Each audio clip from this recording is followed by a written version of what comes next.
On est aujourd'hui le 9 Tammuz. Grande journée aujourd'hui pour les habitants de Netanya surtout, mais même pour tout le peuple d'Israël. Aujourd'hui, c'est la Iloula de Admor de Tzanz. On l'appelle Rabbi Yekutiel Yehuda Alberstam. Certains, ils l'ont peut-être connu. Il est décédé à 94. Et pour comprendre son histoire, et un de ses messages aujourd'hui qui est énorme, parce que je pense que chacun qui habite à Netanya, ou quoi qu'il arrive, qu'il a passé par l'hôpital Laniado, ce sera pour des soins, ou plutôt, si Dieu veut, pour des accouchements, il est redevable à quelqu'un qu'il avait perdu ses parents, sa femme et 11 enfants dans la Shoah, et qui raconte lui-même, quand il a fondé l'hôpital Laniado, 70 ans en arrière, que quand il avait tout perdu, il a été lui aussi blessé dans la main, il avait peur d'aller se soigner avec les médecins nazis, et il s'est pris tout seul une feuille d'un arbre, il a mis là, il s'est fait son propre pansement, et il a fait un vœu. Il a dit: Dieu, si tu me sors de là, je vois comment le peuple juif il est en train de souffrir, je vais créer un hôpital, que la mission ça va être pour guérir les gens, peu importe quel âge ils ont, d'où ils viennent, ils seront tous les bienvenus. Il n'a même pas appelé ça un hôpital en hébreu, il ne voulait pas qu'on dise Bet Holim, comme le rabbi de Lubavitch, il n'appelait pas Bet Refoua, la maison de la santé. Et chers amis, c'est pas terminé. Hein. À l'année 46, après la guerre, il est parti en Amérique. Il s'est remarié. Il a eu encore 7 enfants.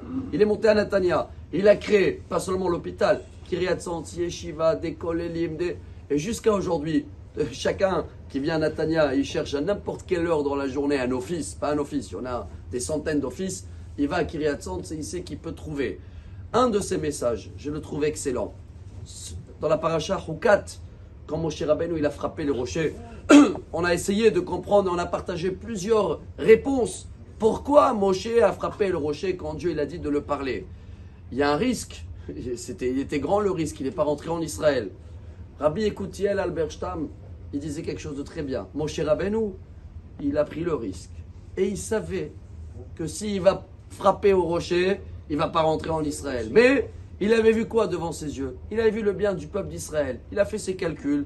Il a dit: Moshe, si je vais maintenant parler au rocher, et le rocher il va donner de l'eau, il va avoir en haut une grande critique sur le peuple juif, comme quoi ils vont le comparer à la rocher. Et le rocher, voilà, on le parle, et il écoute.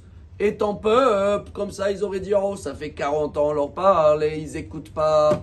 Alors Moshe Rabbeinu lui a dit: pour pas faire des comparaisons entre la pierre et mon peuple, je préfère de frapper la pierre, j'encaisse la pénition, je ne rentre pas en Israël, mais personne ne va pouvoir critiquer mon peuple parce que mon peuple, je ne les ai jamais frappés. J'ai que parlé. Regardez, c'est quoi une vision de voir toujours le bien d'Israël, le bien de l'entourage. Et peu importe ce que nous on traverse dans la vie, chers amis, quand on voit une histoire d'un homme comme ça, d'un grand homme, d'un mort comme ça, qui traverse ce qu'il a eu dans la Shoah, qui revient, qui remonte, qui construit, et qui pense que au public. Alors je crois qu'aujourd'hui, en tous les cas, en tant qu'un habitant en Netanya, on est redevable, on lui dit merci, on va allumer une bougie pour lui, on va se rappeler de tout ce qu'il a fait, et ça va aussi nous donner beaucoup de force de s'arrêter à s'attraper sur des petits détails quand on voit des histoires sur des grandes personnes comme ça. Excellente et grande journée. Amar Rabbi Elazar.